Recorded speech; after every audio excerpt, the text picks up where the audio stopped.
Developing right now on Morning News Now, deals and diplomacy in the Middle East. This morning, President Trump hinting at progress toward a nuclear deal with Iran, but drawing a firm line. Only two courses. There aren't 3 or 4 or 5. There's 2. There's a friendly and a non-friendly, and the non-friendly is a violent course. Plus, the president saying he may still attend today's peace talks between Ukraine and Russia, even as Russian President Vladimir Putin is set to skip those negotiations. And here at home, President Trump's health secretary, RFK Jr., clashing with lawmakers on Capitol Hill. We have team coverage. Also this morning, cross-examination set to begin for one of the key witnesses in the sex trafficking trial of Sean Diddy Combs. What singer Cassie Ventura told prosecutors about her volatile 11-year relationship with the hip-hop mogul. Happening now, springtime swelter from the south to the Midwest with temperatures set to break records. And elsewhere, tens of millions of people bracing for severe thunderstorms. We're tracking it all. And are you ready for some football? That's right, the NFL's 2025 schedule is out this morning with major matchups and even some international games getting fans pumped. The big question, will star quarterback Aaron Rodgers be back on the field as a man of steel?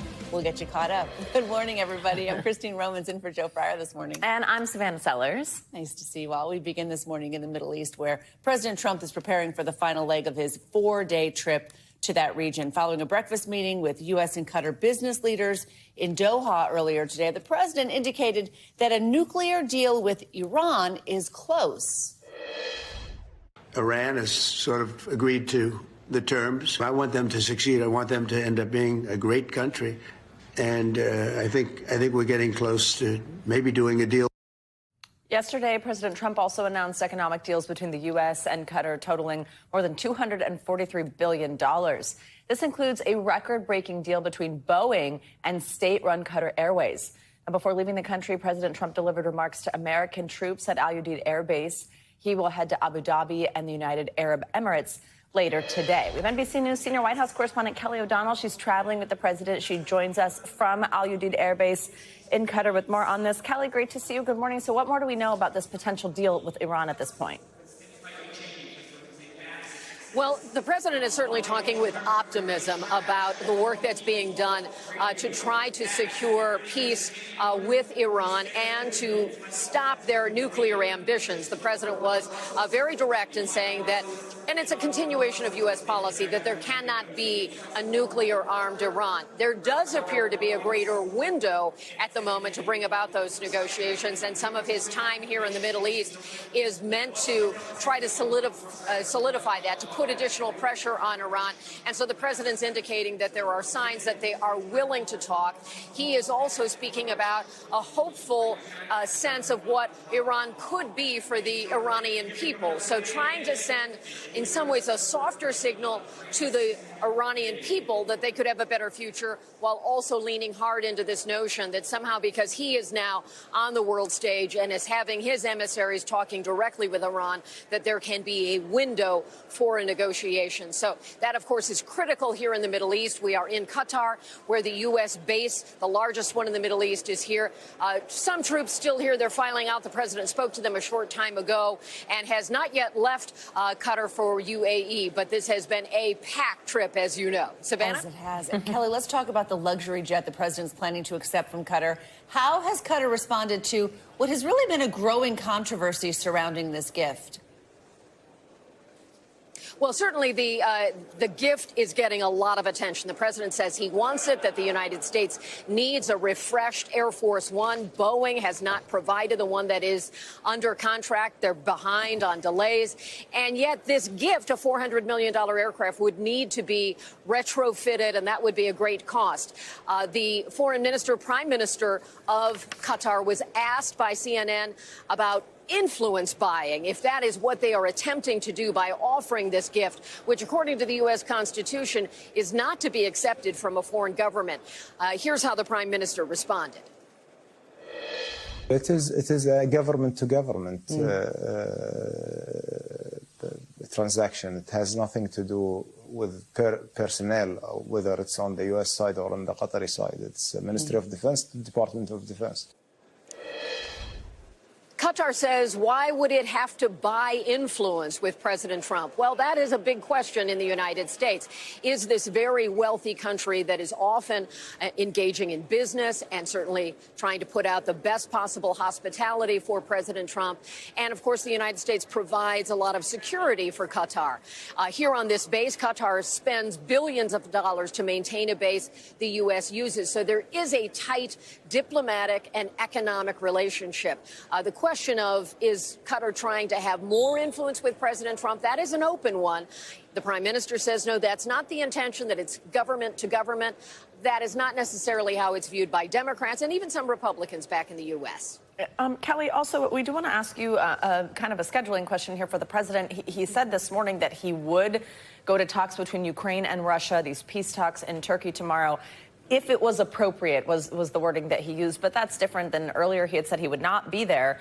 Now, the U.S. has worked to negotiate a ceasefire between the two countries, of course, since Trump took office in January. It's been filled with a lot of drama, a lot of twists and turns here. So at this point, how involved is the U.S. in these talks? Do we think President Trump will make that trip? And if so, would he be welcomed?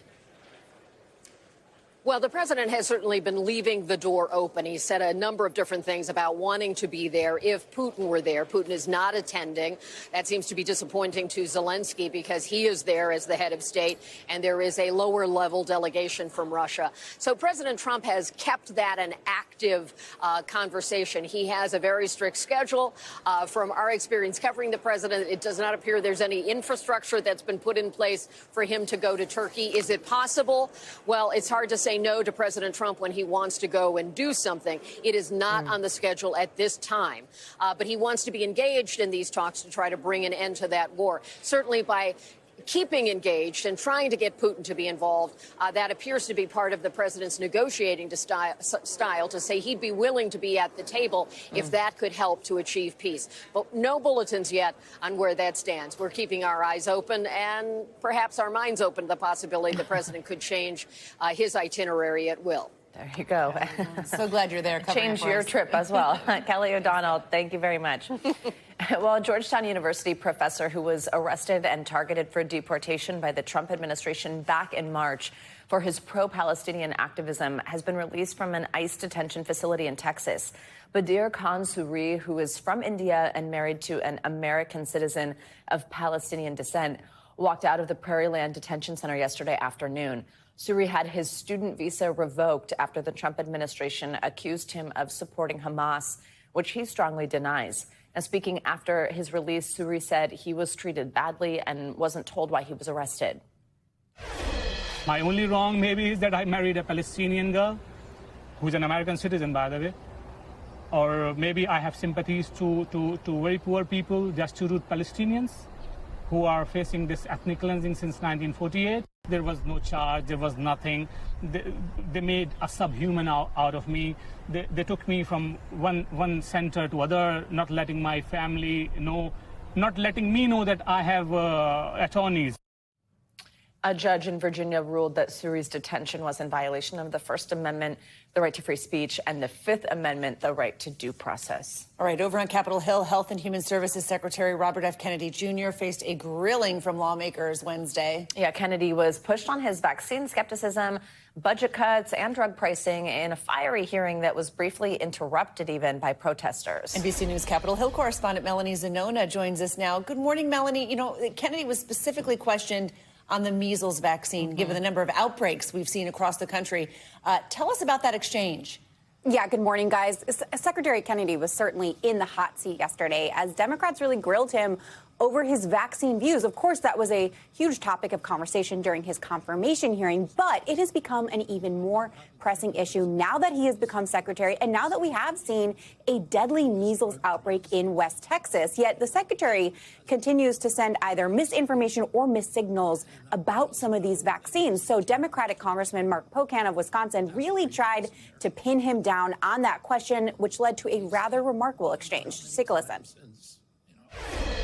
If you had a child today, would you vaccinate that child for measles? For measles, probably for measles. What I would say is my opinions about vaccines are irrelevant. I don't want to seem like I'm being evasive. Yeah. But I don't think people should be taking advice, medical advice from me. Right, no, I got that. And I'm not asking you to give them medical advice, but would you vaccinate your child for measles? If I answer that question directly, that it will seem like I'm giving advice to other people, and I don't want to be doing that. I want people to make. But that's kind of your jurisdiction because CDC does give advice, right? Now, to be clear, Kennedy is not a doctor, but he is the nation's top public health official, and he is in charge of an agency that is responsible for doling out medical advice. So that exchange right there was a pretty stunning omission and also a very frustrating one for Democrats on Capitol Hill.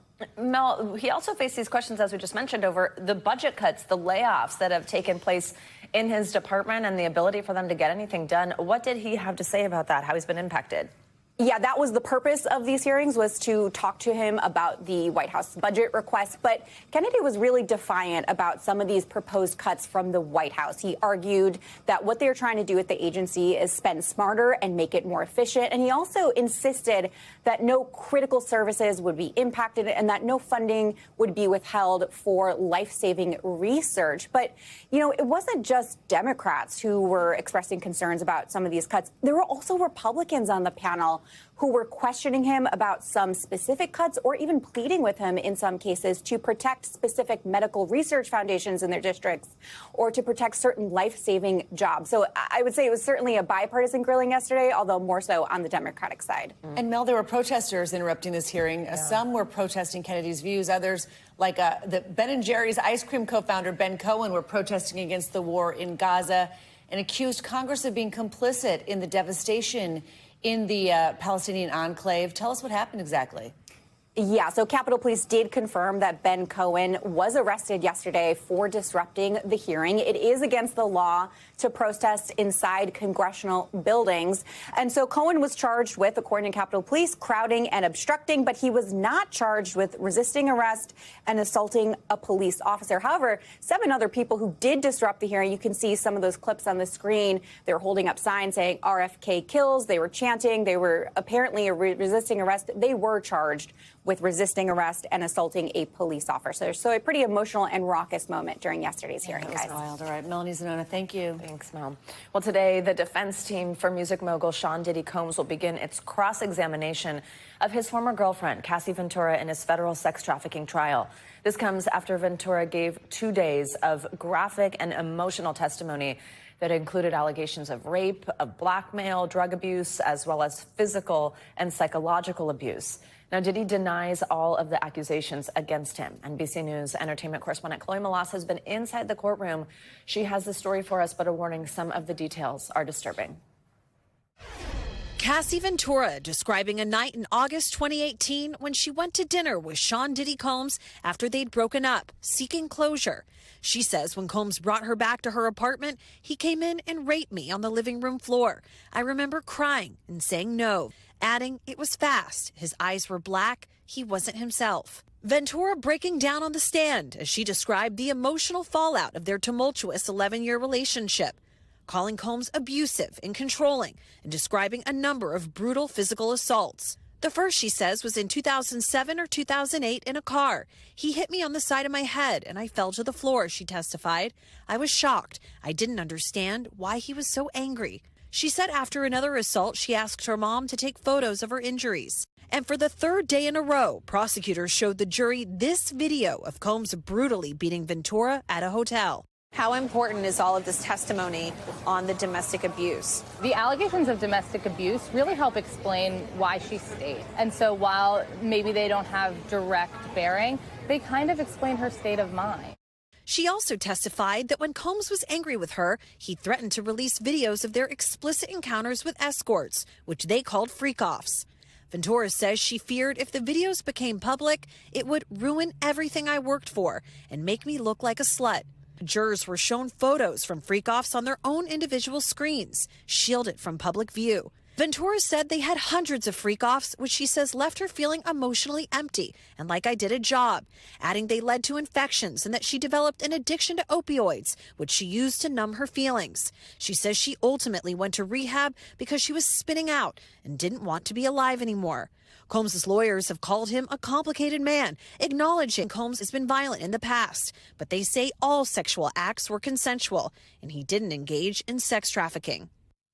Our thanks to Chloe Molas for that report. Well, a key moment came late in the day when the prosecution asked about Ventura's 2023 civil lawsuit, which she revealed for the first time was settled for $20 million. Now, today, again, Combs' legal team begins their cross-examination. We have NBC News legal analyst Danny Savalis here to walk us through this. So, Danny, just mentioned that detail there. We've just learned that $20 million settlement, while that is closed, much of her testimony this week has centered on the same rape and abuse allegations that were part of that settlement, that were part of what happened there. So legally, how does her past relationship with Combs, that civil settlement, factor into the prosecution and defense's strategy in this criminal trial? Is it something that they're able to look and say, hey, that's already been dealt with, kind of a thing? Right. So some of the testimony about rape, domestic violence, while it sounds terrible, that is not exactly what Combs is charged with.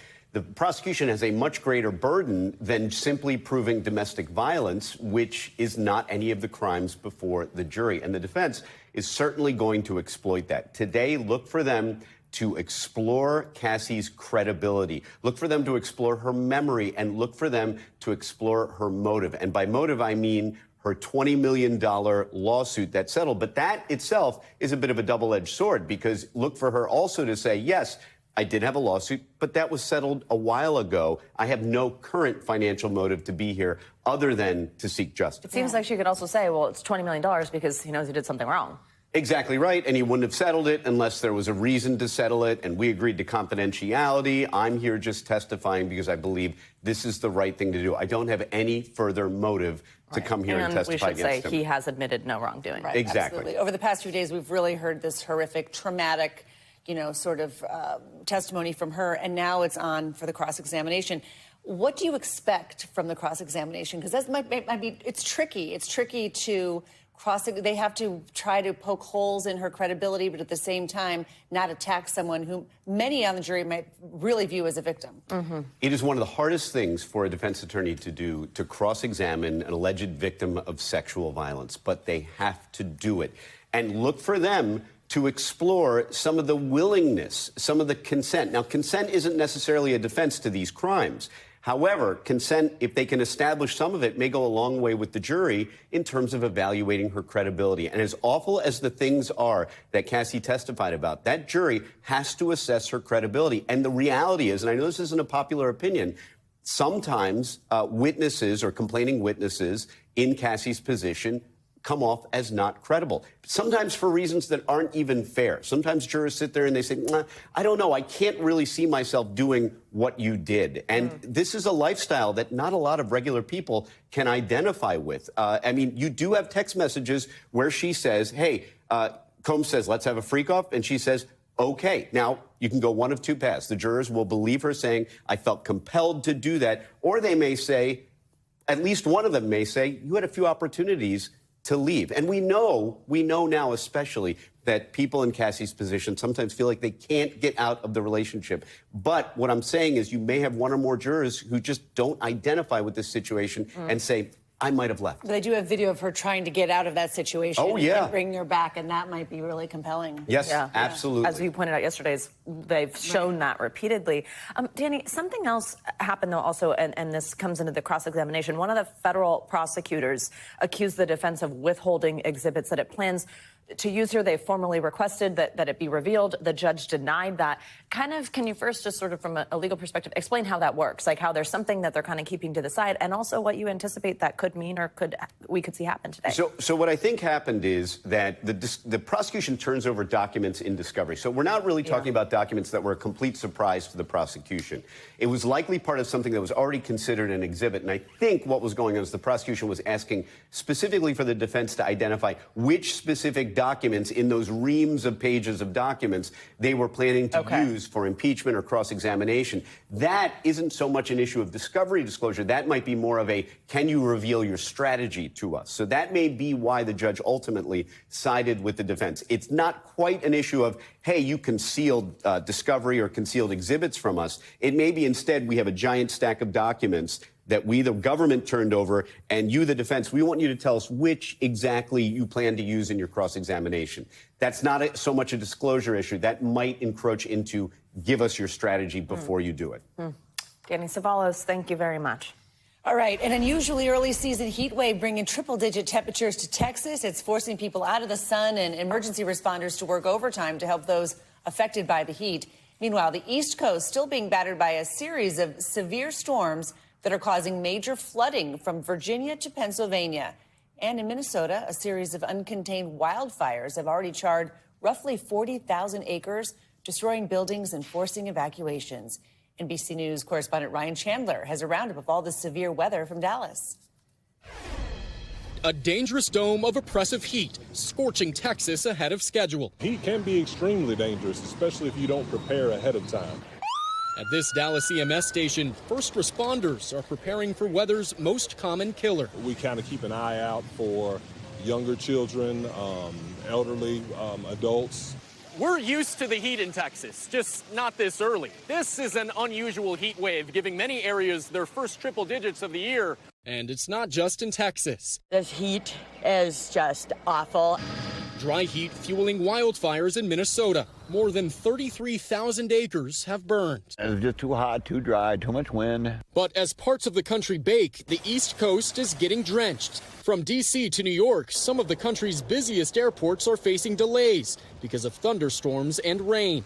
It follows major flooding in Virginia. Fire rescue teams said they believed they found the body of 12-year-old Jordan Sims, who was washed away in rushing water Tuesday. Obviously, this is a very tragic situation. In Maryland, flash flooding forced evacuations. Water rushing up to the second story of this elementary school. Children carried through the water, rescued on boats. Scientists say extreme deadly weather is becoming more common. Both of these, extreme heat events and heavy downpours, are precisely the two kinds of extreme weather phenomena that are most clearly linked to climate change. A link scientists warn could make major weather events more severe. Ryan Chandler, NBC News, Dallas. Okay, thanks, Ryan. So much going on. Let's get more details on what to expect from the severe weather and the high temperatures with your Morning News Now weather. Meteorologist Angie Lastman joins us now. Good morning, Angie. Morning, ladies. We've got a busy morning already unfolding across parts of the upper Midwest. That's where we find this thunderstorm watch that is in effect at least through 9 a.m. Central Time. And you can see that line of storms working out of basically parts of Iowa and into parts of Minnesota. We're going to see kind of this same setup here as the day goes on, where more of these are likely, these stronger thunderstorms as we get into the afternoon hours specifically. Here's the big picture look. We've got a cold front that's working across parts of the Midwest. This means that today we've got the heavy rain in some spots, but we've also got the chance for severe storms, specifically from Minnesota to Kentucky. The area that we're most concerned about, Minneapolis, stretching down to Chicago and including the western half of Michigan. This does mean that we could see some of those stronger storms with hail, with strong wind gusts, and even some of those stronger tornadoes. Where you see these cross lines, that's where we could see those EF2s or higher. So Eau Claire, stretching to Milwaukee, Chicago, Grand Rapids, all included in that. Heads up for this as the day goes on and we get deeper into the afternoon and evening hours. Tomorrow, not much improvement. We'll just see the severe weather threat shift a little farther to the south and east. So it's the Ohio and Tennessee valleys that will specifically watch for the greatest chance to see some of those strong storms. It's going to, again, be the hail, the winds, elevated over 70 miles per hour, but also, again, those EF2s are higher when it comes to the tornado risk. Evansville, Bowling Green, even Nashville included in that risk for tornadoes as we get into your Friday and wrap up our work week. We are not done with the system just yet, though. Even as we get into Saturday, we'll see that daytime severe threat focused across the mid-Atlantic and parts of the southern plains. Dallas, Little Rock, Washington, D.C., Raleigh all have the chance to see the hail and the winds. The good news is that we're going to look at a lower tornado risk as we head into our Saturday plans. A good amount of rain as well with this, maybe an inch or two in some of the higher amounts up into those northern plains. We'll see upwards of 3 inches because we're just dealing with all that heavy rain from this system. But as we head into the weekend, guys, we'll start to see things clearing up across some of these spots. It'll still be soggy for the Northeast on Saturday, but a nicer day settles in on Sunday. We'll take it. Thanks. Love those graphics. Thanks, Angie. Much more to come here on Morning News Now. Later this hour, trouble brewing for coffee lovers. How extreme weather is raising the cost of a cup of joe. But up first, developing news, another wave of deadly airstrikes in Gaza. We'll have the latest after the break. We're back now with an update on the ongoing violence in the Middle East, where Israel launched another deadly wave of airstrikes in Gaza. At least 70 people were killed in yesterday's attacks, including almost 24 children, according to hospital and health officials. Well, this happened hours after Israel was accused of making, quote, starvation a bargaining chip in Gaza by a UN official. Dozens of people were also killed during strikes on 2 hospitals in Gaza on Tuesday. These airstrikes came after Hamas released American-Israeli hostage Idan Alexander, who's believed to be the last living U.S. citizen held in Gaza. Well, the widow of a man who helped U.S. forces in Afghanistan and was later killed by the Taliban is suing the National Geographic over its documentary about the final months of America's war in that country. Now, she alleges the creators failed to protect her husband's identity, and he was killed by the Taliban after he was featured in the film. NBC News correspondent Ellison Barber has the story and a warning: the details are disturbing. Tonight, the widow of an Afghan man is suing National Geographic over one of its Emmy award-winning documentaries, alleging her husband, Omar Khan, was tortured and killed by the Taliban after his identity was revealed in the film, according to the widow's attorney. He was tortured, beaten, left to die. The 2022 documentary, titled Retrograde, follows the final chaotic months of America's 20-year war in Afghanistan and features Khan as he worked among a group of Afghan mine clearers. A wrongful death lawsuit filed in California Superior Court named several companies behind the film as defendants, including Disney, National Geographic, and Hulu. The lawsuit alleges military personnel warned defendants about safety concerns regarding the identities of individuals who had assisting U.S. operations appearing in the film. Despite these warnings, defendants did not take appropriate measures to protect the identities. When the documentary was finished and cut, concerns were raised by Special Forces and former Special Forces personnel about the danger that those people would be in if the faces weren't blurred or if something was done to protect their identity. Khan's attorney says his client was seized by the Taliban and tortured for over 2 weeks after social media clips circulated in Afghanistan showing scenes from the film.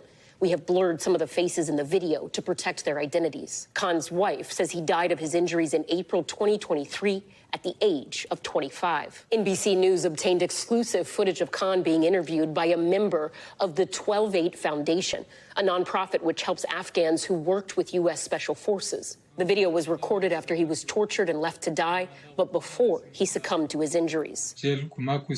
In it, Khan details the horror he experienced, saying he was drowned in water and beaten to the point his right lung was damaged, adding that the Taliban found him through the Retrograde movie and was still asking villagers and his family members about him. It would have been so easy to avoid this. It would have been so easy, and Omar would be alive today. Just basic common sense. The companies named in the lawsuit, as well as the film's director, did not return to NBC News' request for comment. A year ago, National Geographic told the Washington Post that it took down the film in, quote, an abundance of caution, adding, "We were devastated to learn of the death of one of those brave Afghans, and our heart goes out to his family." I'm glad they took it down. I think they did the right thing at that point. Unfortunately, it was too little too late for Omar. Last January, Thomas Kaza, the executive director of 12-8 Foundation, testified at a congressional hearing on the dangers of Taliban reprisals, telling Khan's story. Nat Geo gave the Taliban a target package. Kaza says there are still several Afghans whose faces were shown in the film and remain in danger in Afghanistan due to delays in a special visa program designed to help Afghans who worked with the U.S. military. As the Retrograde became a hit in Hollywood, it became a hit list in Afghanistan. Ellison Barber, NBC News. We have new developments this morning in the growing conflict between India and Pakistan. NBC's Matt Bodnar joins us with that and some other international news for us. Matt, good morning. Savannah, good morning. Tensions remain high along the India-Pakistan border. India's defense minister said today that the International Atomic Energy Agency should take charge of Pakistan's nuclear weapons. These comments coming just days after the two nuclear arms powers ended their worst military engagement in 3 decades. A truce remains in place, but Indian Prime Minister Narendra Modi on Monday warned Pakistan that India would target terrorist hideouts if there were more attacks on Indian territory. Pakistan, for its part, says it will respond to any further Indian attacks. Moving along now to Paris, authorities are investigating the attempted kidnapping of the daughter of a crypto businessman, marking what is believed to be at least the 3rd such attack targeting wealthy crypto players or their families in the past few months. The latest attack took place in broad daylight on the streets of Paris. An onlooker filmed a group of men attempting to drag a woman into the back of a van. A nearby shop owner saw this happening and intervened, scaring the attackers away. And we'll wrap up this hour in the Vatican. Pope Leo has made his first official social media post as pontiff, writing on X and Instagram with the message, quote, "Peace be with you." Leo was no stranger to social media before he became the Pope, but all of his previous social media presence has been wiped. The Vatican press office says that Leo has decided to maintain an active presence on social media through the Pope's official accounts. Back to you. Right, Matt Bonner, thank you. And that sets us up very nicely for our next story. 1 week ago today, Cardinal Robert Francis Prevost became Pope Leo XIV, and his family background is still coming into focus. Genealogists are learning more about the Chicago native's French last name and revelations about his roots. Christian Farr from NBC Chicago has more. The selection of Cardinal Prevost came as a surprise. The only thing I knew about him was that he was an American. But when New Orleans-based genealogist Jari Honore dug deeper into Pope Leo XIV's family roots, he uncovered a history that has drawn a lot of attention, especially on social media. Them and their ancestors were fairly consistently listed as colored or mulatto or black in census documents and in vital records and things like that. Before coming to Chicago, the Pope's family on his mother's side lived in New Orleans, and before that, the country of Haiti. Their story is like so many families where their particular branch left the South, left New Orleans somewhere between 1910 and 1911, and went to Chicago, and as we say, passed for white, or passant blanc, as we say it here in Louisiana. I looked into some of the birth certificates, death certificates, census records, and sure enough, his ancestors were listed as black at some period. Chicago-based genealogist Tony Burrows also looked into the Pope's family, and he also discovered that on his maternal side, that the family's racial identification varied depending on which census report was reviewed. I was able to go back to the 1850s, and they were listed as mulattoes in 1850, 1860, 1870. Then when you get to 1880, they were listed as white. When you get to 1900, they were listed as black. And then after that, they were listed as white. Burrows and Honore say maintaining the racial designation of white for the Pope's family was probably done for a very good reason, because in the early 20th century, blacks had a very low position on America's social structure. They were able to move up on that economic ladder. So it's basically a defensive mechanism. Our thanks to Christian Farr for that report. Well, Pope Leo has yet to address these findings publicly. The two genealogists you just saw say they hope the discovery will inspire others to explore their own family histories more deeply. Coming up, the power of the sun, what scientists are saying about two massive back-to-back solar flares, strong enough to disrupt life here on Earth. That's next on Morning News Now.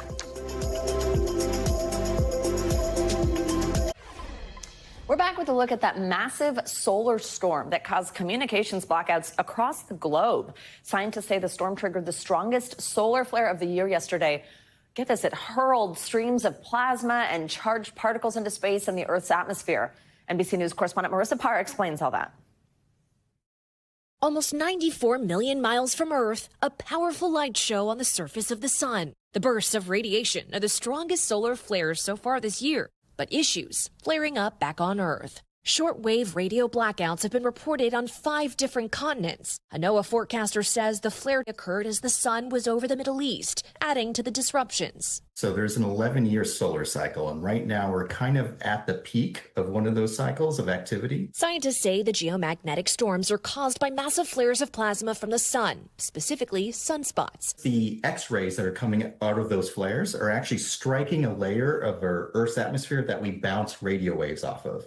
And it's actually deforming that layer and causing a lot of disruptions. Smaller flares happen regularly, but when they get strong enough, they can light up the sky in the form of aurora borealis in select corners of the world. This is actually so sick. Sometimes outbursts, turning skies pink and green further south than usual, bringing a light show to lucky residents in places like Chicago, Pennsylvania, even as far as Alabama this same time last year. Scientists say the sun reached its solar maximum last year with its largest flare in October. When the Earth gets bombarded by streams of charged particles, the flares can also disrupt cell phone service, GPS, and satellite communications. They can even wipe out power grids. And in space, they can actually put spacecrafts and astronauts at risk. All of it causing a firestorm online. As we just had a powerful X2.7 solar flare. Nobody's talking about what these solar flares are really doing to your energy. As for that major blackout in Spain and Portugal a few weeks ago that grounded planes and disrupted hospital operations, Spain now launching an investigation. But so far, nothing to indicate solar flares are to blame,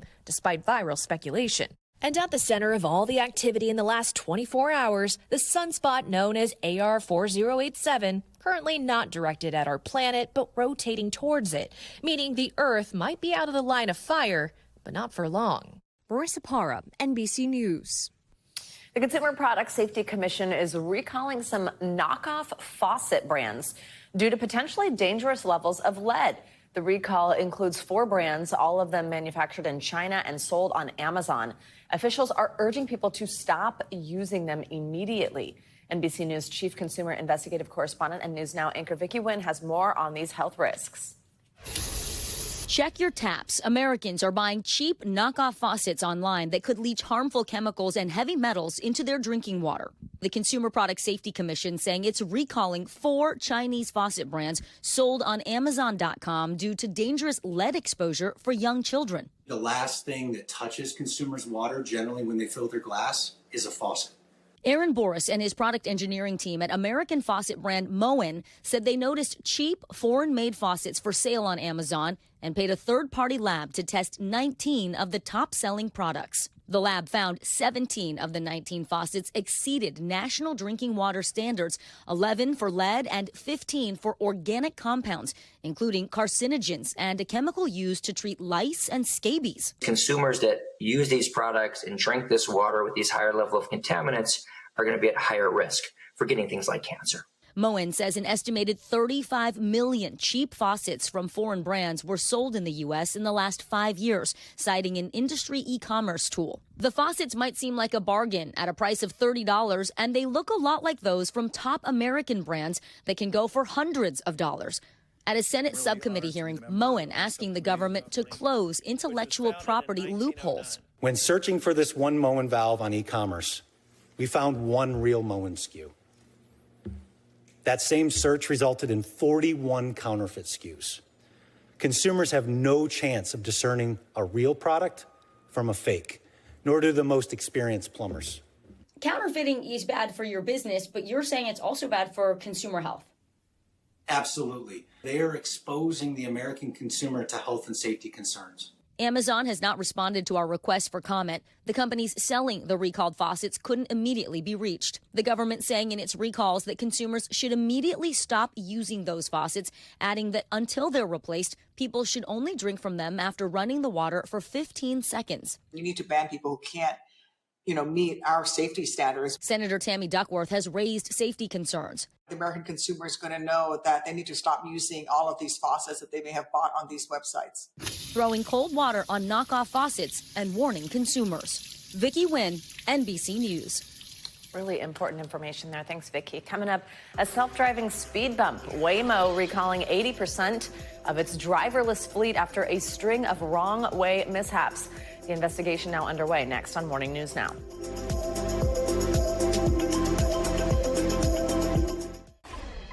We are back with a voluntary recall on self-driving cars. The company Waymo has recalled 80% of its driverless vehicles after multiple reports of collisions with gates and other barriers on the road. It also comes as instances of cars driving the wrong way and leaving drivers stranded. I'm going to be honest, that happened to me in one of these recently. Remain under federal investigation. NBC's Steve Patterson has the details. Self-driving car company Waymo hitting the brakes, recalling more than 1,200 vehicles due to minor collisions involving chains, gates, and other gate-like roadway barriers across the country.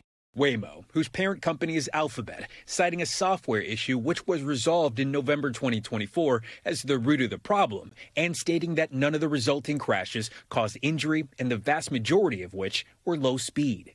The company says the issue does not impact cars currently on the road. Do you see this as a major setback for the company and for the industry? I don't think this is a major step back for the company or for the industry.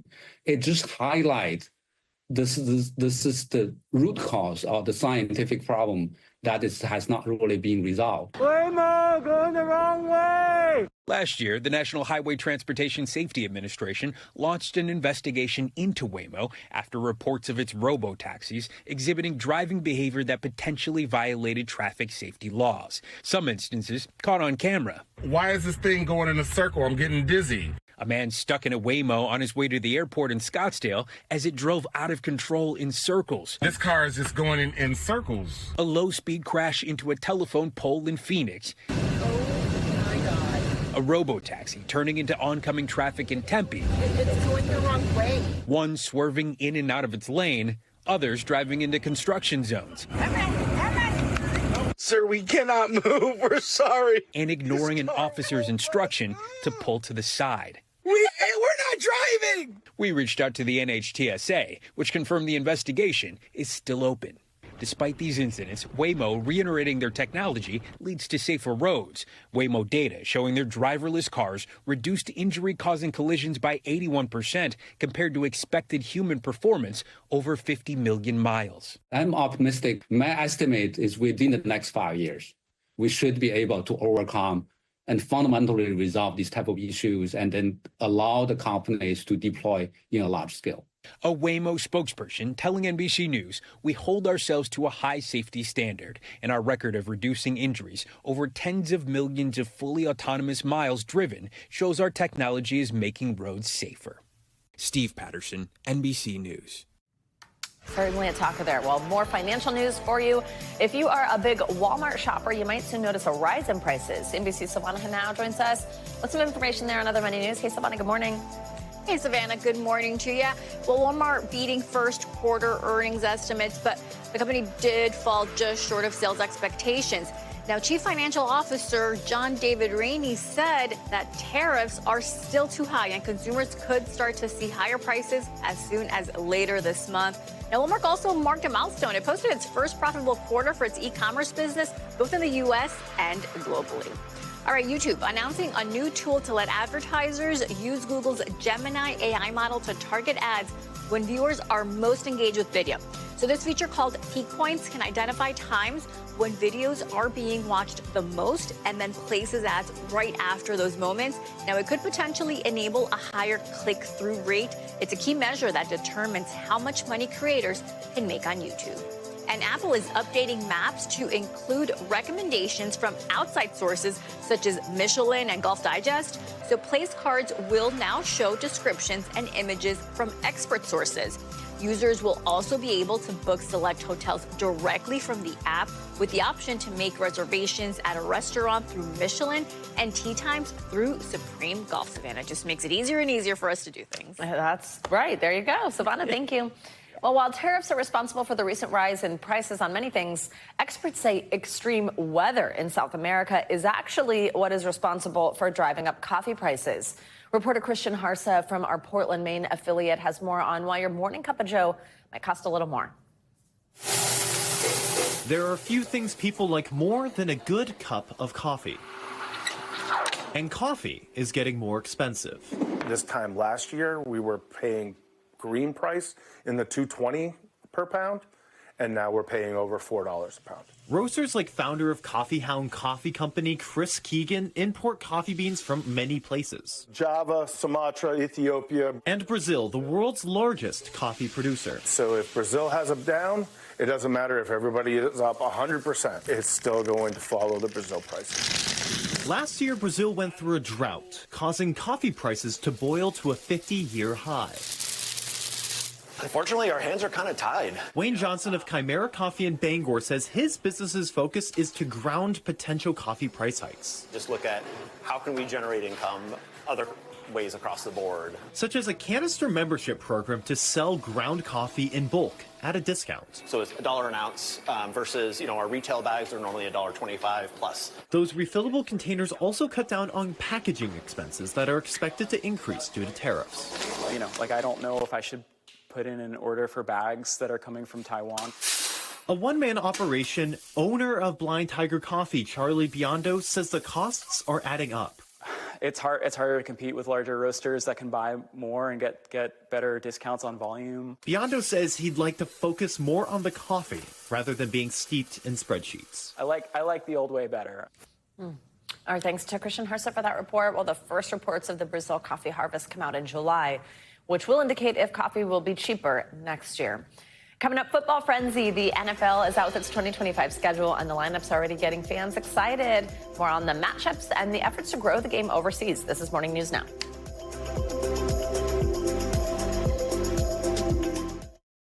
That does it for this hour of Morning News Now. Don't go anywhere, though. The news continues right now.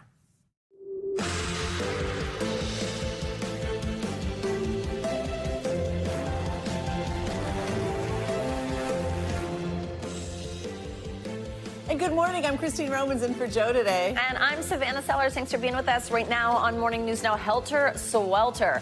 Spring may still be with us, but for millions across the South and Midwest, Mother Nature's turning up the heat.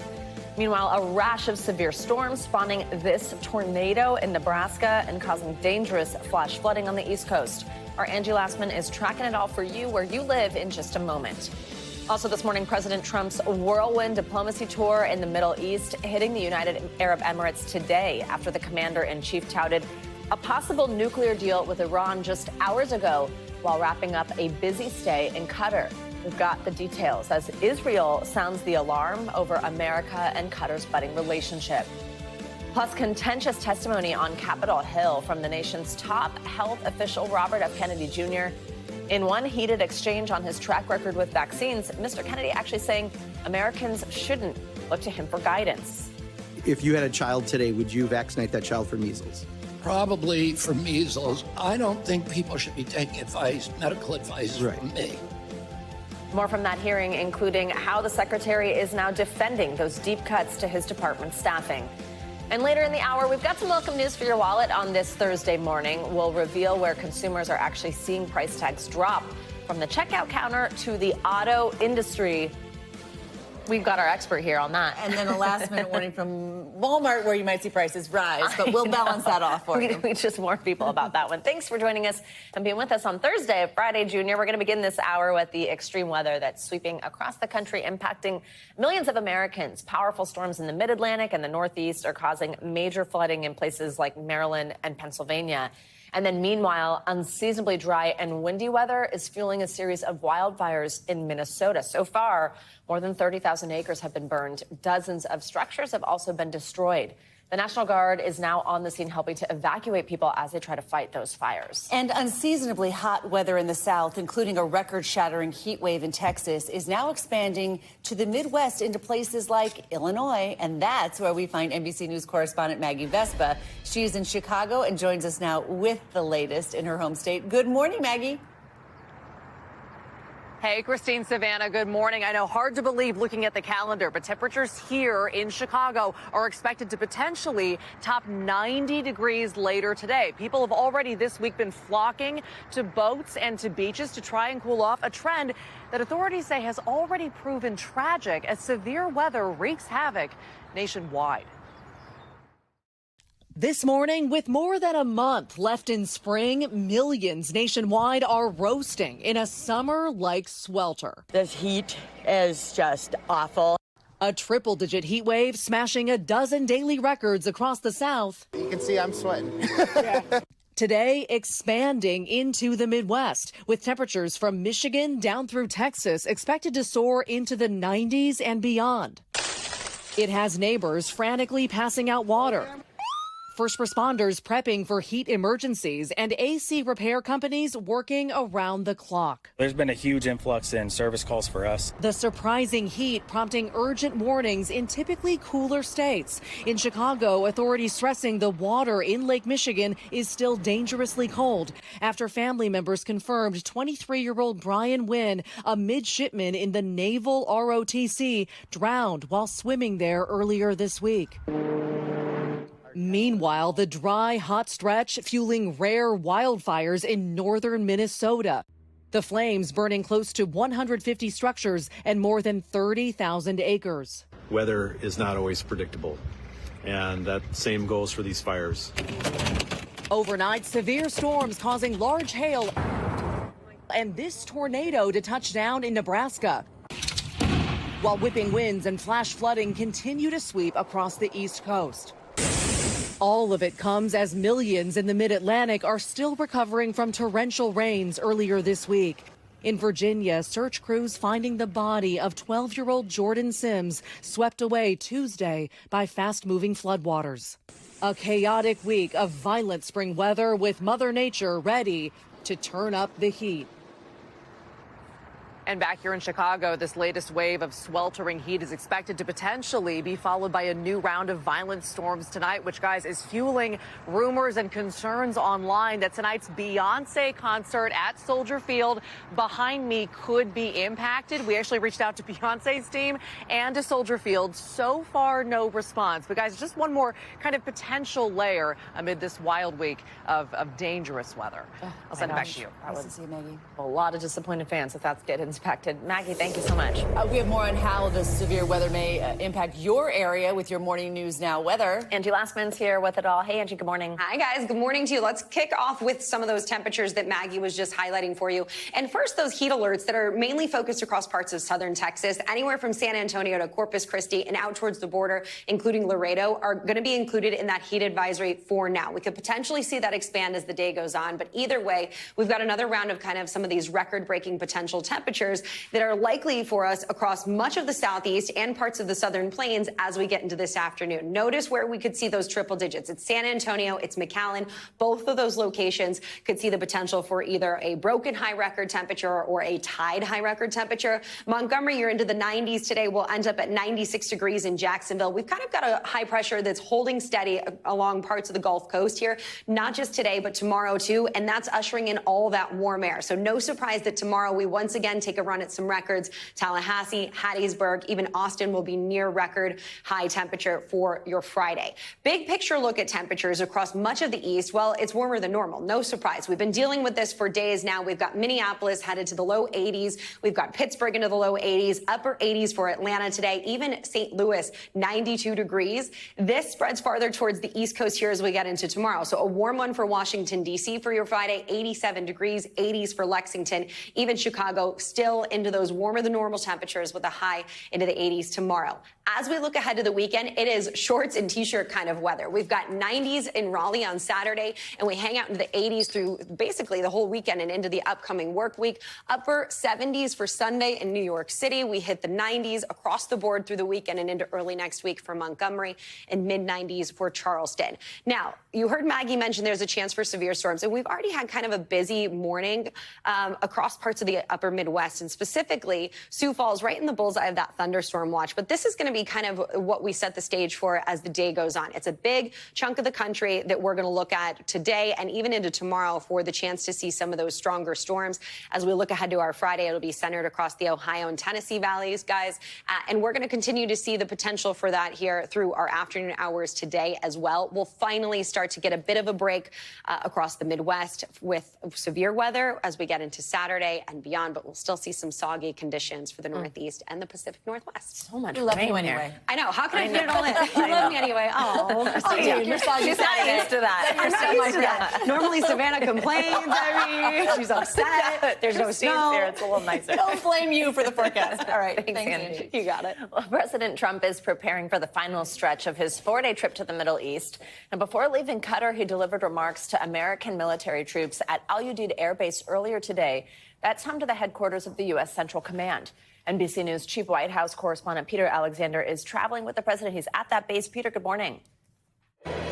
Good morning to you. President Trump set to begin the final leg of his Middle East tour, arriving in the United Arab Emirates, a trip that's included a diplomatic breakthrough, removing sanctions on Syria, and some big deals for major American companies. The president here trying to play deal maker and peacemaker in countries that have long had complicated relationships with the U.S.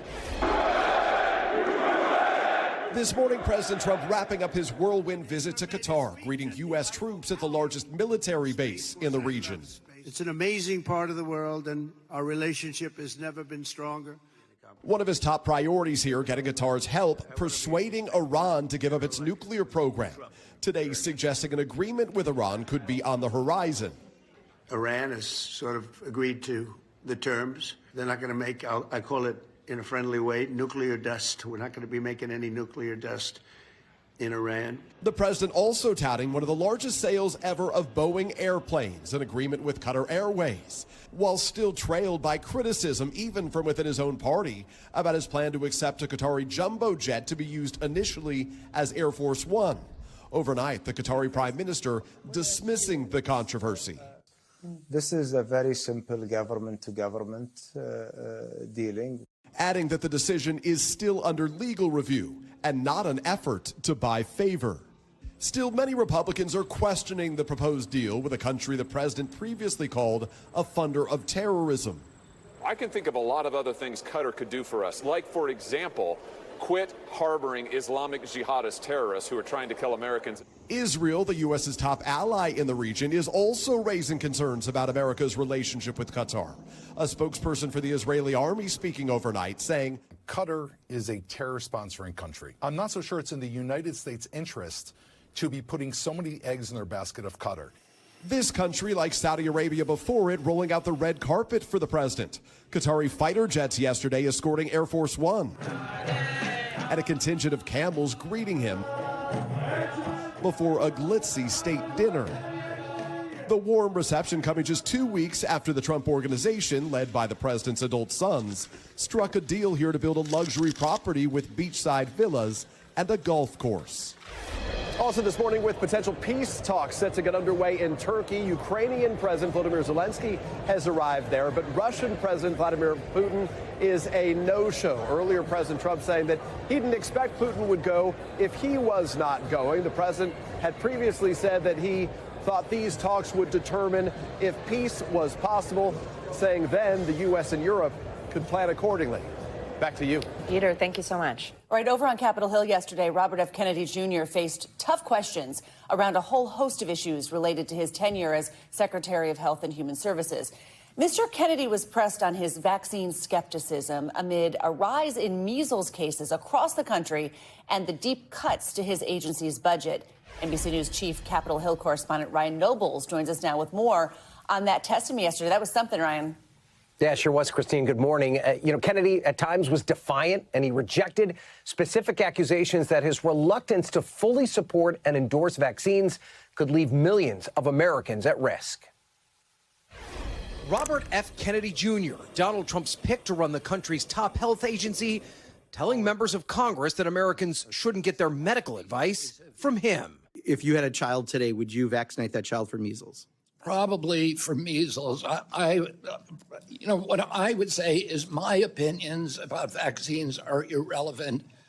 I don't think people should be taking medical advice from me. But that's kind of your jurisdiction because CDC does give advice, right? I'm not trying to do it as a gotcha. I was just What I think what we're going to try to do is to lay out the pros and cons. Amid a deadly rise in measles cases, Democrats repeatedly pressing Kennedy on his vaccine opinions. Are you recommending the measles vaccine? I am not going to just tell people everything is safe and effective if I know that there's issues. Kennedy also not answering whether he would give his own children the polio or chickenpox vaccines. And Kennedy also doubling down on controversial claims about autism, saying it isn't caused by genetics, which experts say is one of the major causes. The lawmakers also concerned about Trump administration budget cuts, including to Centers for Focusing on Aging, Cancer, and Child Health. Kennedy also making the case that the agency's deep budget cuts are necessary. There are cuts that are going to be difficult. But I think the president's position is that we're spending $2 trillion that we don't have. Show me what democracy looks like. Those difficult cuts leading to angst across the country and angry protesters like Ben & Jerry's Ben Cohen interrupting his hearing. While the committee conducts its business, Capitol Police are asked to remove the individuals from the hearing room. But Kennedy also conceding that some cuts were made too quickly. We made a couple of mistakes. Now, it wasn't just Democrats that were pressing Kennedy. There were some Republicans that raised concerns as well, including one congressman from Tennessee who was worried that Kennedy's plan to remove dye from food could end up being too expensive for the companies that make the food and the consumers who buy the products. Christine? All right, Ryan, thank you. Let's dig a little deeper into some of the things we heard from Secretary Kennedy with NBC News medical contributor Dr. Kavita Patel. And Doctor, thank you so much for joining us. Let's start with the measles. We know cases have been spreading in the U.S. Now it's beyond Texas. And as we heard in that piece, the health secretary was pretty lukewarm about recommending the measles vaccine when asked about it. As a medical expert, what would you have liked his message to parents to be? Yeah, I think, Christine, the message is pretty simple. The measles vaccine has been a cornerstone of public health for decades. 2 shots are 97% effective. And what we know about those over 1,000 cases of measles in the United States and climbing, including 3 deaths, is that 95% of them were unvaccinated. That's really just simply talking about the evidence we have and the facts we have and what we're doing as doctors on the ground. Dr. Patel, we also heard Kennedy claim, and this has been a long conversation surrounding the secretary, that autism is caused by environment and not genetics. Where does the medical and scientific community stand on that right now, and what was the reaction like here? Yeah, Savannah, this has been decades also of research that has led to understanding that autism spectrum disorder is a complex interplay of genetic and environmental factors and probably additional factors that we have yet to identify, because that research has been ongoing, albeit with some cuts that we're seeing proposed in the president's budget. There are over 100 genes that we know of that contribute to autism risk. And there are studies that they do in twins with and without autism that show a genetic heritability that can actually account for 37 to 55% of cases that we see today. Environmental influences are certainly important. Things like prenatal exposure to air pollution, maternal diabetes, birth complications, to name some. But those just really modulate risk. But when they're combined with genetic susceptibility, that's really where we're kind of seeing the research pointing to. So it's very misleading to say that it's just one thing. For example, that it might just be environmental factors. Unfortunately, Savannah, it also places blame, as if there was something that I did or we did as parents in our environment or choosing an environment, when it's just more complicated than that. And the experts get so frustrated because he sort of makes autism seem preventable, but measles is a fact of life. And, you know, the medical profession kind of throws up its arms at that. Dr. Patel, Kennedy has made no secret about his opposition to fluoride. He was asked about this push by himself and the FDA to remove ingestible fluoride products used to strengthen children's teeth. What do you make of that? What are the risks and benefits of fluoride? Yeah, we are learning more and more about both the benefits and the risks of fluoride. So first of all, now we actually have about 70% of the nation that has fluoridated water. That's a big step in progress for much of the country, where we were seeing that in much lower double digits even just a couple of decades ago. Here are some of the risks that have been brought up. There have been concerns. Those studies, by the way, that have pointed to points where the fluoride could reduce IQ have been largely debunked. A good number of them were low quality, but there have been kind of inferences around some relationship with overfluoridation and IQ decrease, a change in gut microbiome, potential linkage to thyroid disorder. So I do not want to dismiss those. The benefits, here's where we have to weigh kind of benefits and risks. The benefits, meaning preventing kind of tooth decay, dental caries, and then it's not just about your oral health. That oral health is a strong link. I have personally seen cases of children with uncontrolled cavities that have died. So this is all kind of leading to greater health.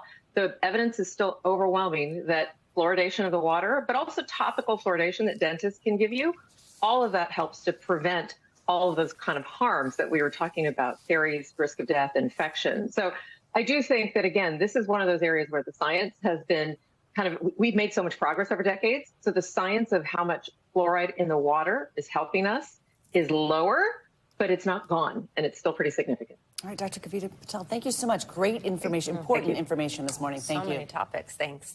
Well, the Supreme Court is set to hear oral arguments today related to President Trump's plan to end birthright citizenship, which was blocked by federal judges. Mr. Trump wants to limit citizenship rights to people who have at least one parent who is a U.S. citizen or a permanent legal resident. But the Constitution's 14th Amendment states that all people born or naturalized in the United States are recognized as U.S. citizens. For more on this, we are joined by NBC News senior Supreme Court reporter Lawrence Hurley.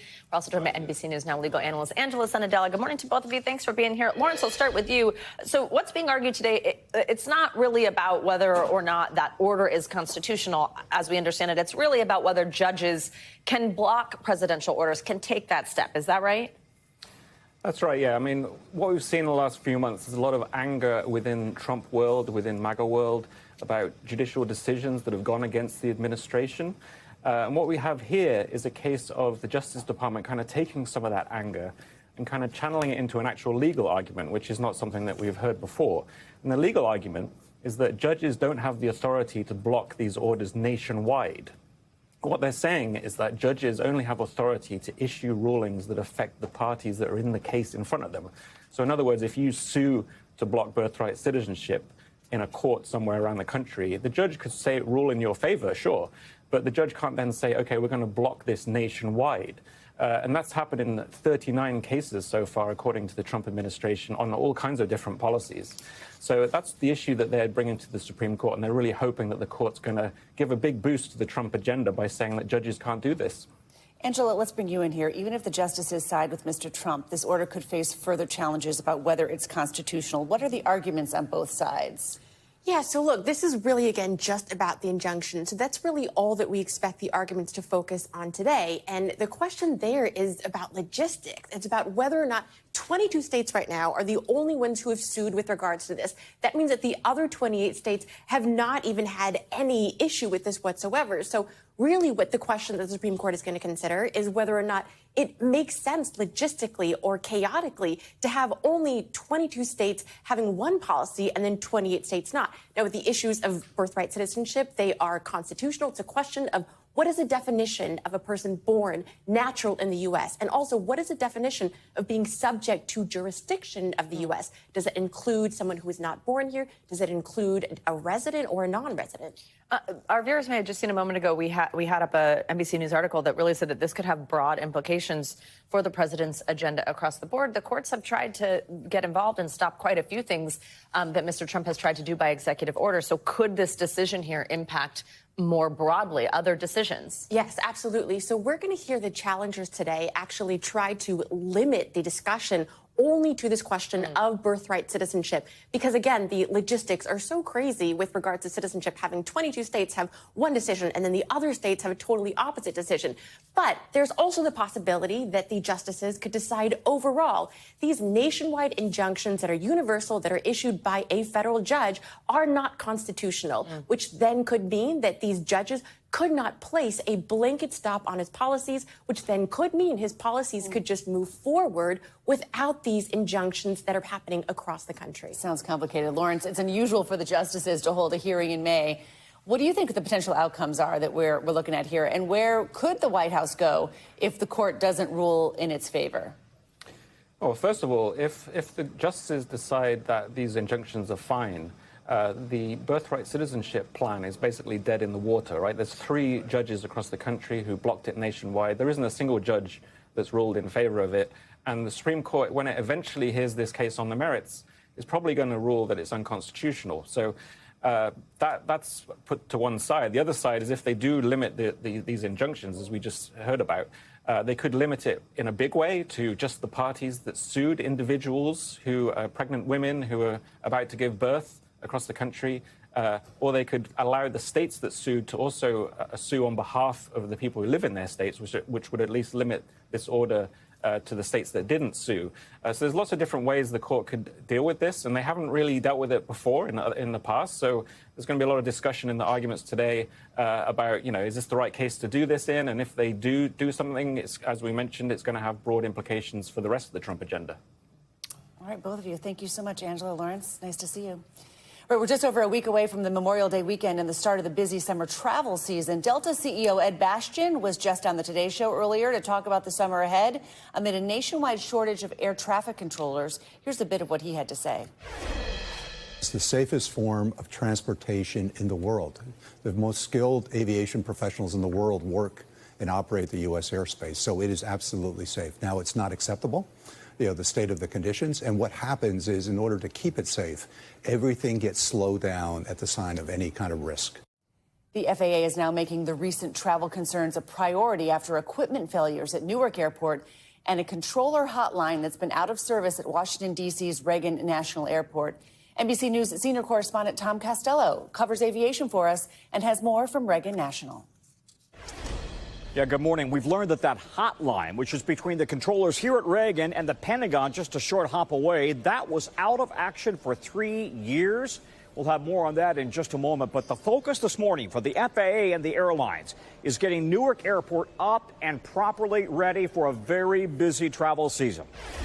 At an already struggling Newark Airport, a sign of the season Wednesday. Severe weather forced a ground stop, then a ground delay. Arriving flights delayed 5 hours at one point. It comes as the FAA is moving fast to upgrade Newark's unstable telecom lines after several radar and radio outages in recent weeks. And Newark, just so you know, we're all rooting for you for better equipment and more staff. On Wednesday, Transportation Secretary Sean Duffy told Congress Newark is a top priority. If you book your flight, that flight's going to fly. You don't have people at the airport for 2, 4, 6 hours, then a flight canceled. With one of Newark's runways under construction until mid-June, today a second day of meetings between the FAA and airlines to voluntarily cut flights into Newark.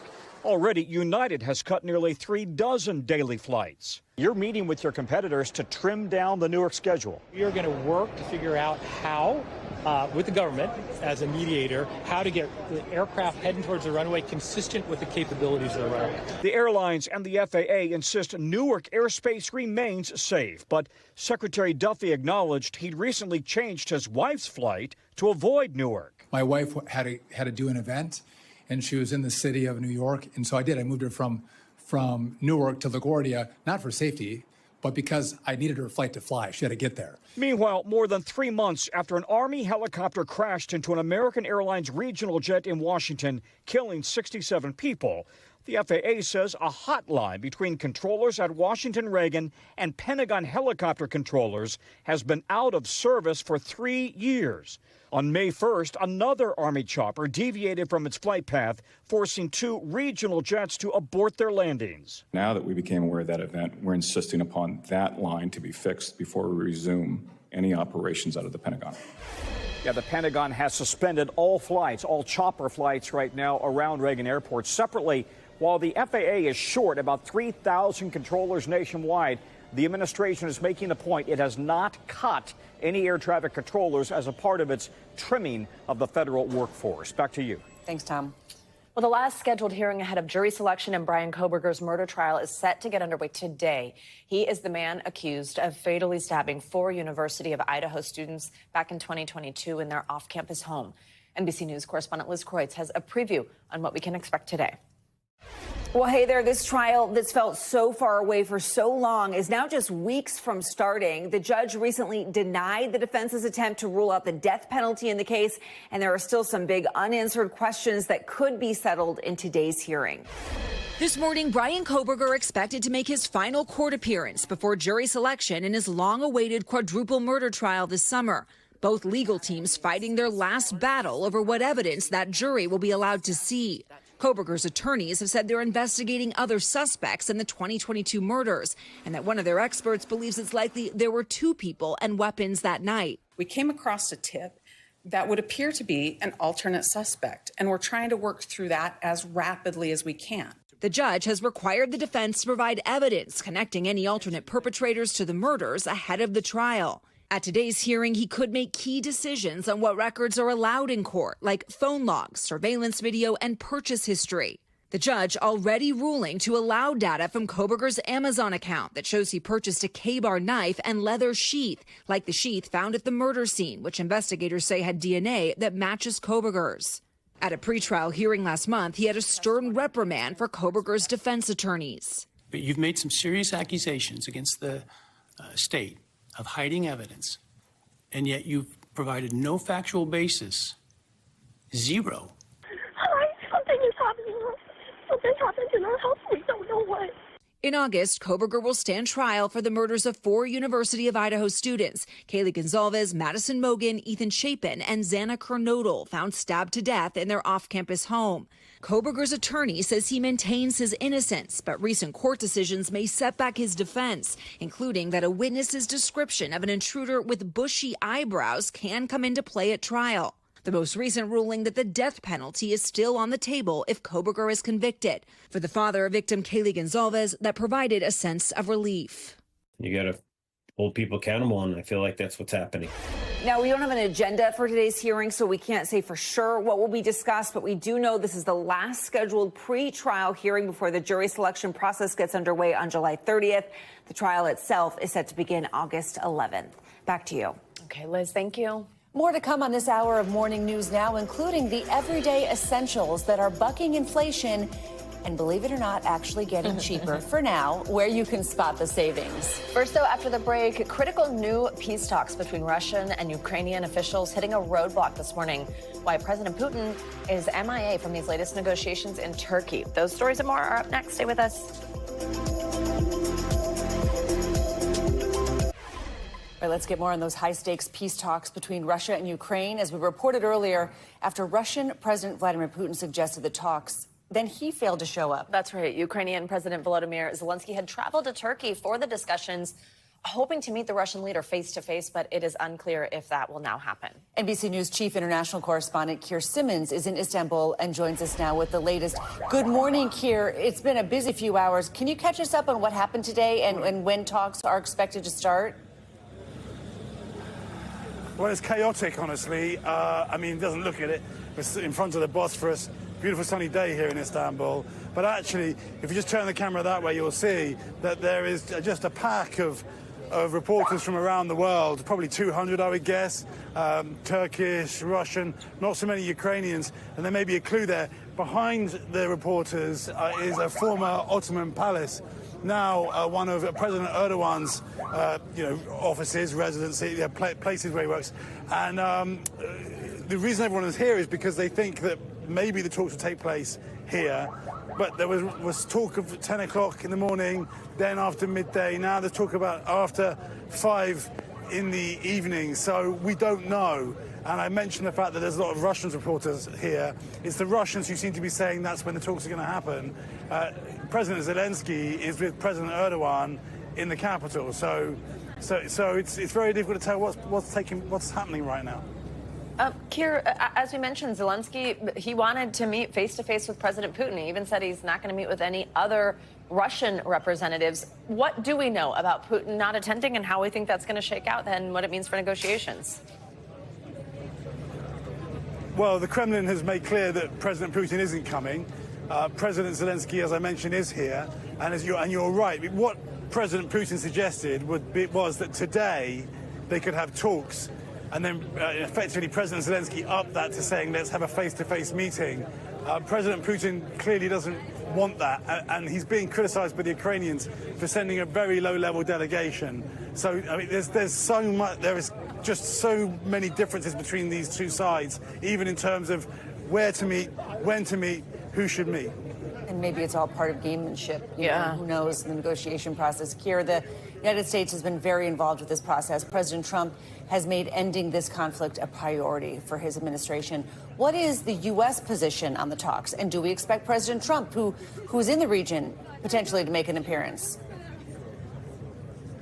Yeah, he's consistently been saying that he could come here. I don't think he will. He now seems to be saying that if President Putin was here, then he would be here. And maybe even that the only way to solve this is a meeting between those two leaders. The Secretary of State, Secretary Rubio, has been talking too. Take a listen. This war is going to end not through a military solution, but through a diplomatic one. And the sooner an agreement can be reached on ending this war, the less people will die and the less destruction there will be. I think on the Ukrainian side, there will be doubts, though, about whether a meeting between President Trump and President Putin would solve what are huge differences between these two sides. Fundamentally, the Ukrainians have been saying all along there needs to be a sustainable ceasefire first before there are talks. And they're even saying now that the only thing they really want to talk about here in Turkey is how to implement that ceasefire. All right, Keir Simmons, thank you. Keep us posted. Rapidly developing story there. Definitely. Argentina's president is drawing comparisons to President Trump over a major immigration crackdown. NBC's Matt Bodner joins us with that and other world headlines. Matt, good morning. Christine, Savannah, good morning. Argentina's right-wing president, Javier Milei, declared Wednesday that his nation would seriously curtail immigration. Argentina historically has been very open to immigrants, and Milei's opponents have been critical of his rhetoric on this issue. He's claiming that immigration brings, quote, chaos and abuse. Some of that criticism has drawn direct comparisons to U.S. President Donald Trump, which Milei's office has welcomed. His spokesman said that it was, quote, time to honor our history and make Argentina great again. Moving along now to New Zealand, 3 members of parliament will be suspended temporarily for performing the haka, a traditional native warrior dance, in protest to attempts last year by right-wing lawmakers to revise the nation's founding documents. That would be the Treaty of Waitangi, which was an agreement between the local Maori tribes and the British Crown. The document enshrines the Maori rights on the island, and the revision was defeated in its second reading. However, a parliamentary committee has ruled that the haka protest may have intimidated other members of parliament. We'll wrap up this hour in Cambridge, Massachusetts. Back in 1946, the Harvard Law School's library purchased what they believed was just a copy of the Magna Carta for just $27.50. However, 2 British academics have found it's actually an original print of the document from the 1300s. That would make it just one of 7 known originals of the Magna Carta, which was a critical document in the history of liberties vis-a-vis the state. Habeas corpus is one of its critical innovations. In 2007, another original print sold for more than $20 million. Good find. Back to you guys. Yeah, I'd say so. And habeas corpus in the news right now. Even very topical. Matt, good find. Thanks, Matt. Coming up, equality under fire. When Morning News Now returns, the new push in several states to make same-sex marriage a thing of the past, and the legal battle brewing over that landmark decade-old Supreme Court decision. Stay with us. That's next. We are back with a bit of a bright spot for your wallet. Some mixed news, actually. While many Americans are still navigating high prices, the April inflation report showed some everyday essentials, eggs, electronics, things like that. They are actually getting cheaper. Some of these things we've been talking about, how expensive they are. Well, here to talk us through, she's been with me all morning, NBC News senior business correspondent, our friend Christine. Okay, Christine, so actually before, like I said, we get into good news, some of this mixed bag here, we talked about this about an hour ago, is we're hearing from Walmart they're planning to raise prices. I mean, that's certainly going to raise some alarm bells for families. And that's new this morning, and this is very important because this is the biggest private employer. It's also the biggest retailer in the United States. And so what Walmart says really holds a lot of sway. And the CEO saying that the tariffs are so extreme, given the magnitude of the tariffs, even with the reduced levels announced this week, we aren't able to absorb all the pressure given the reality of narrow retail margins. That's a little bit of business speak for there are going to be higher prices. Yeah. And on some items, they're going to have to come to you. So I think it's a reminder the trade war is not over, and 30% tariffs on Chinese goods will affect major American retailers. Even though many of them have rushed goods in before tariffs took hold, they're just saying the new reality of the landscape is higher prices are coming. Also, is it fair to say, and with you, like being an expert when you read something like that, I think, gosh, if a massive corporation like Walmart can't handle to take on the cost for the consumer, what's that going to mean for any small business? Well, some of these small businesses simply can't even bring in some of these goods. And I've talked to dozens and dozens of small manufacturers and small retailers, medium-sized manufacturers, retailers, who are trying to change how they do business. They might not have goods for back to school. They might not have goods for the fall apparel season. But the big retailers, I think their store shelves will be stocked. It becomes a problem for the smaller and mid-sized retailers. Okay, some good news. So we mentioned things like eggs. I mean, gosh, how much have we been talking about how expensive they are? They're getting cheaper. They are. And you look, I mean, it's all relative, okay? So eggs, cereal, pasta, rice, fruits, all of these prices actually fell in April. And that's a good story on the inflation front. A dozen of grade A eggs in April, $5.12 a dozen. Great, that's down 18%. It's still $5 a dozen. I mean, that's much higher than it was last year, more than twice what it was. I think last year it was something like $2.86.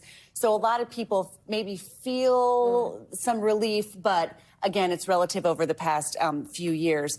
From month to month, those prices falling on those things you see on your screen there. But sometimes the prices can fall for a bad reason because people aren't buying as much and demand is weakening. And sometimes we'll just take it. We'll take it while we can get it. Let's tick through some other things that I think have been stressful for families, or they've been this looming threat of them really becoming an issue, like buying a car. Where are we at with car prices? So we saw used car prices down, new car prices flattening out. You've seen these employee pricing, programs where you can get employee pricing for like Ford and some Dodge and Ram. I mean, that's a great deal if you can get it and you need a car. We've seen pre-tariff sales in some lots. I've seen a lot of those because they're trying to move out their pre-tariff inventory. So I think a lot of people, again, I keep using calm before the storm. This is a moment when there is a lot of inventory, when the companies are making sure they've got stuff on the lots because they know people want to get out and buy things ahead of whatever is happening later this year with tariffs. Also, other things that like maybe we associate with being manufactured and produced in China, like tech items, clothing. Where are we at with prices there? Smartphones came down. TV prices came down. TV prices came down 10%. And I'm going to go back to what's called that inventory build again. You saw all this container traffic from China and from Asia in January, February, March. That was because they were trying to get ahead of the president's tariffs. And so they did. And so those goods there's plentiful goods. They're for sale. Again, this is the moment, and then we worry about what happens as we get into the fall. So especially, the Wall Street Journal reporting this week that Apple is considering raising the cost of its iPhones, but is keen not to make it look like it's because of tariffs.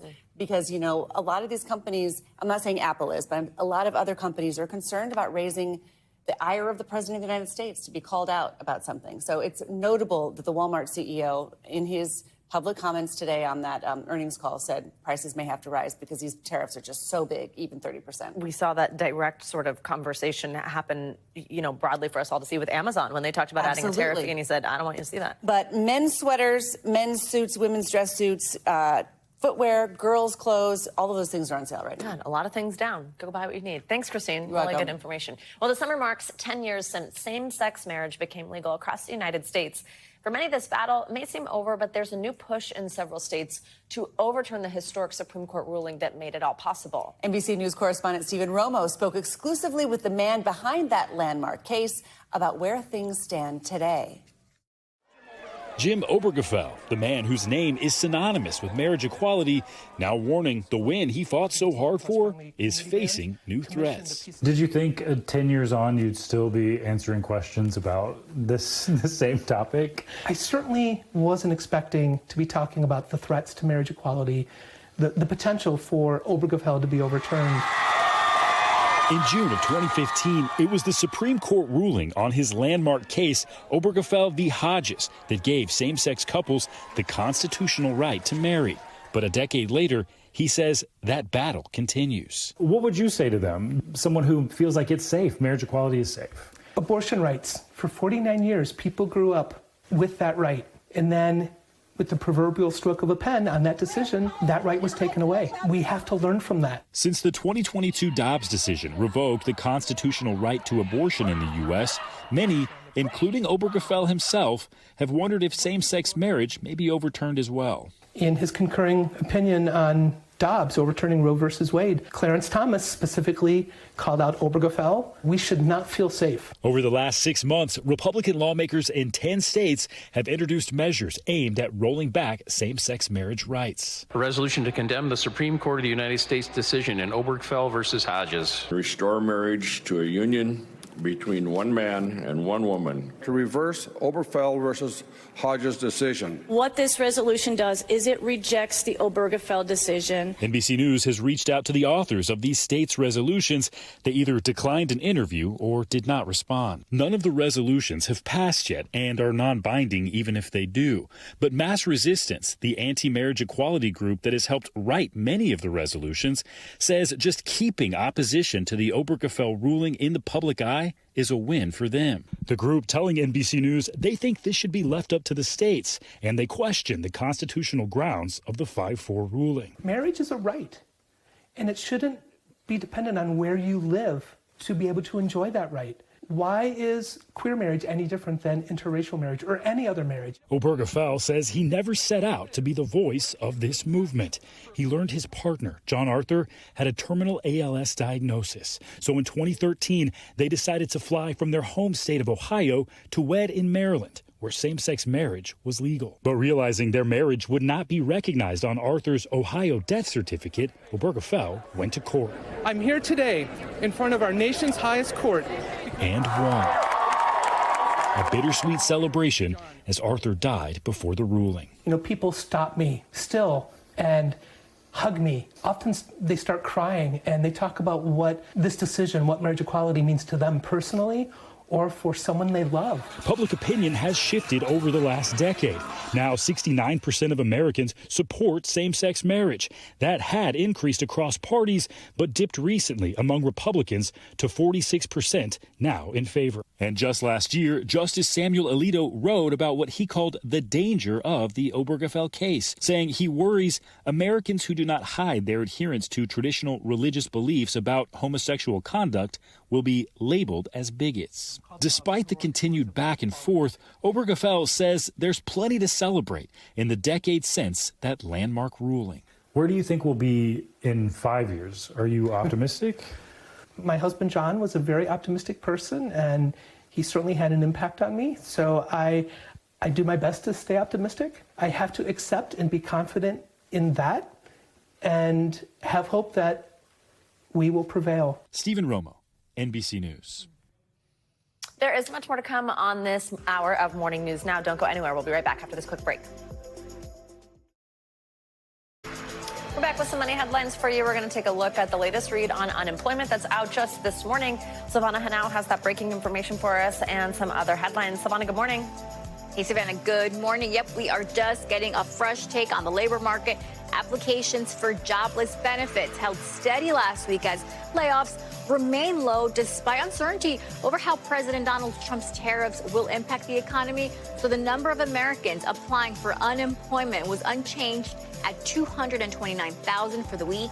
Now, that's according to the Labor Department, and that's about in line with the 230,000 new applications economists were expecting. All right, Dick's Sporting Goods striking a deal today to buy Foot Locker for more than $2 billion. Foot Locker's stock has slumped since President Trump announced tariffs last month and is down 40% this year. The retailer has forecasted weaker sales this year, citing tariffs and pricing changes Nike has been making to boost its own sales.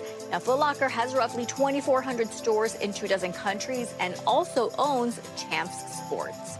And Uber has a new feature that's very similar to public transportation. It's called Route Share, and it travels along a set route, comes every 20 minutes, includes up to 2 other passengers, and costs up to 50% less than an Uber X ride. So it's sort of like a bus. Now, the service requires customers to walk a few minutes to a predetermined pickup spot and then again to their exact destination. It will only be available in select cities: New York, San Francisco, Chicago, Philadelphia, Dallas, Boston, and Baltimore during weekday rush hour, 6 to 10 a.m. and 4 to 8 p.m. That's an interesting idea. All right, Yeah, Savannah, and thank you. 50% cheaper. I mean, that's a great idea for a lot of people. Yeah. That's cool. Savannah, thank you. Well, changes to the Starbucks dress code have sparked a wave of backlash and now a walkout. More than 1,000 baristas across the country have walked off the job, accusing the coffee giant of enforcing new wardrobe rules without negotiating with their union. NBC News correspondent Adrian Broaddus has more. No contract, no coffee. Outrage brewing at nearly 75 Starbucks across the country. Baristas are walking out. We are currently on an unfair labor practice strike and have walked out here today because of the newly implemented dress code that is now being enforced upon our stores illegally. Monday marked the start of new rules on what baristas are allowed to wear under those famous green aprons. The company requiring workers to wear plain black T-shirts and khaki, black, or blue denim bottoms. Under the old dress code, workers were allowed to wear other dark colors and shirts with a pattern. Have you ever tried this one? Starbucks Workers United, the union representing workers at 570 of Starbucks' 10,000 company-owned U.S. stores, says the dress code should be subject to collective bargaining. It's not just our right, but our duty to rebel. They filed a complaint with the National Labor Relations Board over the company's alleged failure to bargain. Finding out last minute that you need to go out and purchase a brand new dress code that you can't afford, it's completely out of touch. Most of us are paycheck to paycheck. We can't afford to go out and buy new shoes, new pants, and new shirts. We need a livable wage. Talks were going great, and now they're not. And Starbucks just continues to make changes that have nothing to do with our working conditions. In a statement to NBC News, Starbucks said, quote, it would be more productive if the union would put the same effort into coming back to the table that they're putting into protesting wearing black shirts to work. The company also said the strike is having a limited impact on their stores, saying 99% of the stores have been open all week. Thanks to Adrian for that report. Well, coming up, we're digging through New York's fabled history as a musical mecca with a visit to one special West Village guitar shop that's turning the old bones of some of the city's most treasured buildings into museum-worthy instruments. Joe actually has our story up next. Welcome back. Finally this hour, a guitar shop right here in New York City is preserving pieces of history through musical instruments. Our own Joe Fryer takes a look at how these custom pieces are made and the very long wait to get your hands on them. It always smells like Christmas inside Carmine Street Guitars, where Rick Kelly turns pine and other cuts of wood into museum-worthy musical instruments. This is Hotel Chelsea. That's probably one of our more famous finds. This centuries-old wood, perfectly seasoned for sound, comes from historic New York City landmarks, procured by dumpster diving. It's just really recognizable. When you see it, you know it's the stuff. The stuff that, over the decades, has been played by legends like Bob Dylan, Patti Smith, and Lou Reed.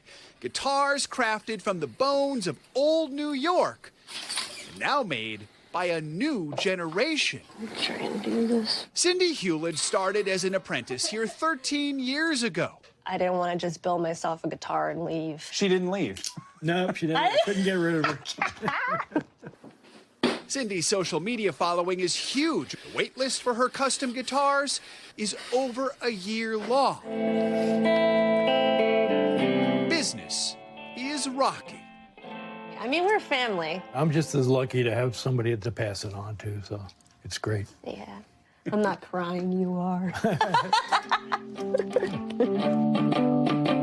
Together, they're making sure the city's past plays on. Joe Fryer, NBC News, New York.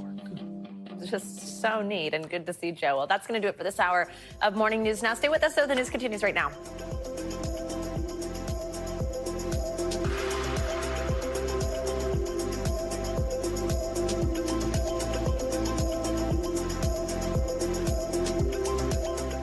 Thanks for watching. Stay updated about breaking news and top stories on the NBC News app or follow us on social media.